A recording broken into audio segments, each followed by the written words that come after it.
我係乳癌基金會淋巴水腫支援小組嘅班長。咁我9年前嚟到基金會咧，基金會就教識咗我點樣去處理水腫問題啦。咁我好開心以過來人嘅身份可以指導翻其他嘅乳癌患者嘅姊妹。做完手術9年之後咧，我先至出現呢個水腫嘅問題，咁所以我就即刻嚟到乳癌基金會尋求協助。用咗3個月嘅時間咧，我嗰個淋巴水腫指數就恢復翻正常。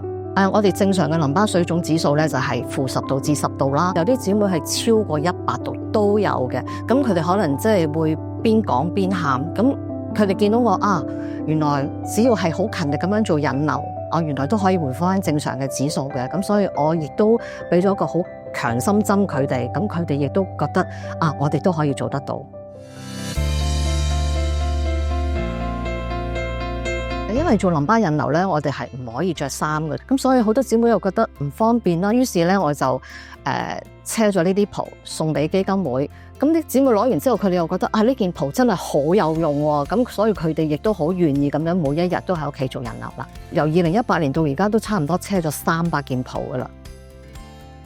淋巴水腫治療師就同我講，佢話想幫助啲姊妹咧喺呢個改善淋巴水腫嗰個效果，咁就想用一啲特製嘅物料，就問我可唔可以做成一個類似手袖咁嘅形式，咁令到啲姊妹喺紮繃帶嘅時候咧就更加容易處理。呢個手套咧就要一針一針咁樣慢慢縫，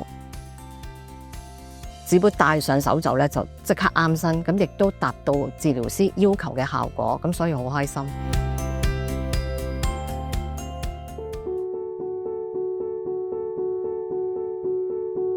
由2006年開始，我先係摸到自己左胸有粒石仔咁嘅硬塊。咁呢10幾年嚟，我已經確診過3次乳癌。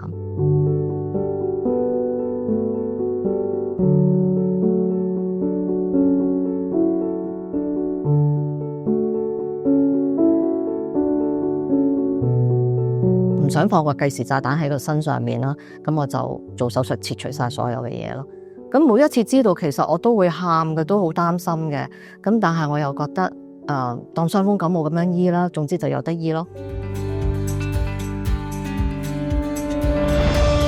抗癌咁多年咧，我知道乳癌係有得醫嘅。咁雖然命運係要考驗我啫，咁但係我打贏場仗，我又可以鼓勵啲姊妹。最緊要嘅咧，就係要嚟基金會，希望佢哋係喊住嚟，笑住走。